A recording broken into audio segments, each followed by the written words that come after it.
Regret nothing until it is too late. Then regret everything. Welcome to Night Vale.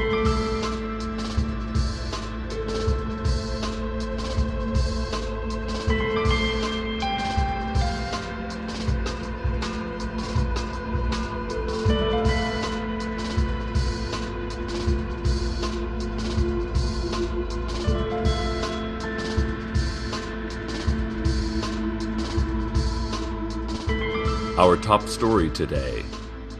A roving pack of feral dogs has been terrorizing Night Vale for the past several hours. The dogs have been described as mostly mutts, possibly pit bull mixes. Witnesses say their apparent leader is the three-headed one wearing dozens of decorative service medals and chevrons. Sheriff's Secret Police confirmed that the dog pack has already attacked a group of elementary school children this morning around 8, as they were getting on the bus. Injuries were minor, as the children protected themselves ably with their school-issued nerve gas canisters and automatic pistols. The dogs' motives are not yet known, although authorities believe it could be meth and/or gang-related. More on this story as it develops. This Friday afternoon, the Parks Department will be spraying pesticide in all public park areas and in neighborhoods with dense foliage and predominantly Irish heritage. Night Vale is making a strong effort to reduce the mosquito population and the dangerous diseases they carry. Last year, mosquitoes were responsible for outbreaks of West Nile, influenza, panache, elephantitis, and Fanny Brice approximation syndrome. Please stay indoors from 1 p.m. Friday to 10 p.m. Saturday to avoid dermal contact with the pesticide, which has been known to cause skin abrasions, epilepsy, super epilepsy, and organ inversion. The Parks Department also notes that the pesticide has a half-life of 2,100 years, which means we'll be safe from those annoying mosquitoes for a long time. We just received word from Wayne Tyler, assistant shift manager at the new Pinkberry, that the pack of feral dogs was seen this morning rooting around in the dumpsters behind the library. They made off with some discarded Chinese takeout containers, a rusty futon frame, and 2 homeless men, likely to become henchpeople to the wild dogs. If you are near the library, be warned that these dogs are dangerous. Also be warned that penalties for overdue books has skyrocketed to 50 cents per day and, after 30 days, jaw mutilation. The Night Vale Medical Board has issued a new study indicating that you have a spider somewhere on your body at all times, but especially now. The study said that further research would be needed to determine exactly where on your body this spider is and what its intentions are. Only that it is definitely there and is statistically likely to be one of the really ugly ones. Let's go now to community health tips. Listeners, are you suffering from carpal tunnel syndrome? Are you enjoying carpal tunnel syndrome? Are you surprised by carpal tunnel syndrome? Are you enraged by carpal tunnel syndrome? Do you feel a throbbing sadness that you almost cannot stand from carpal tunnel syndrome? Do you feel a bounty of love and appreciation for your fellow human beings traveling through this confusing and finite lifetime with you from carpal tunnel syndrome? Do you get sexually aroused by carpal tunnel syndrome? That would be weird. Not to be judgmental, but it would be weird. This has been Community Health Tips. Listeners, we've just learned that the drawbridge construction site has been hit by graffiti vandals. The sheriff's secret police suspect the feral dog pack to be responsible for the giant spray-painted lettering along the bridge scaffolding that reads, "Gold standard is our standard," and "Read your Constitution." There was also a very elaborately painted portrait of Alexander Hamilton wearing Groucho Marx nose glasses, and a caption that reads, "Federalist Papers," but where Federalist is crossed out and toilet is written in red. Actually, you should see this. It's truly stunning. All that with spray paint. I'm impressed. These guys are really good artists. Nevertheless, these dogs are possibly armed and possibly rabid. They are definitely libertarian street artists, and that has police and city officials working double time to solve this problem.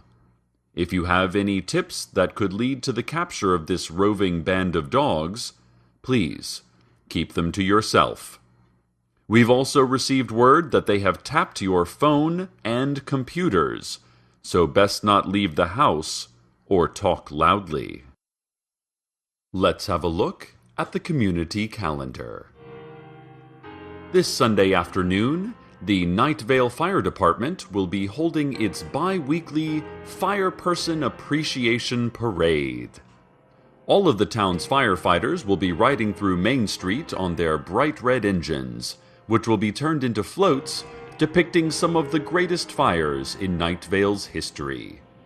One of my personal favorites is the 1983 earthquake dust fire, when tremor-initiated fires became so intense that the airborne sand burst into deadly flames. Nearly the entire city population was lost, and the FDNV does a fantastic job capturing the drama with streamers and papier-mâché. The fire department would like to remind Night Vale citizens that the parade is free, and to check your coffee makers and gas stoves before you leave home, because they will not fight any fires while the parade is happening. On Monday, the staff of Dark Owl Records will be wearing sweater vests. Tuesday night is the Boy Scouts Court of Honor. The BSA will name its first ever Blood Pact Scouts, the rank just above Eagle Scout. So far, no scout has attained the coveted position of Eternal Scout, but we have heard that two local boys, Franklin Wilson and Barton Donovan, have earned the Invisibility Badge, which is a prerequisite for the rank.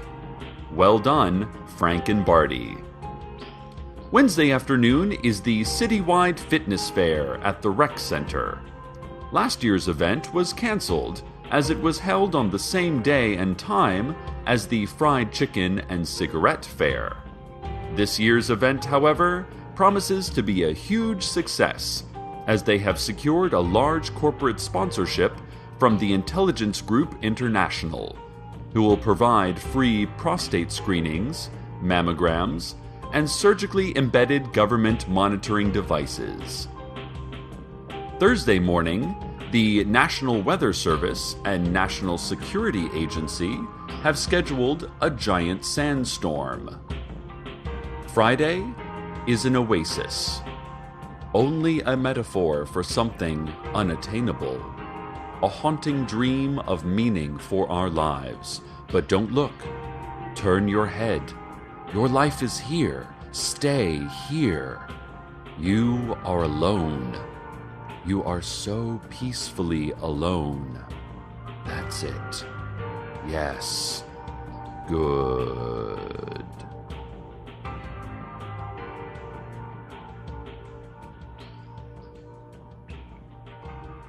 We've contacted the Night Vale Zoo, hoping to find out more information on how dogs behave in packs. Perhaps these skilled animal experts could give us some insight into how to catch these dogs, or at least understand them. Night Vale Zoo director Emily Munton told us that all animals prefer tiny cages and scheduled food pellet consumption, and that it didn't make sense that any animals would want to wander freely about town.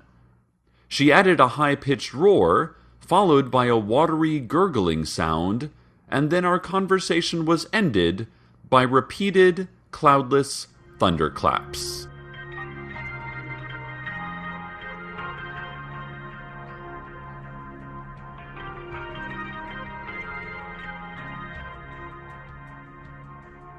A reminder to anyone looking for fun on a budget today in Night Vale: it's free admission day at the Night Vale Museum of Forbidden Technologies.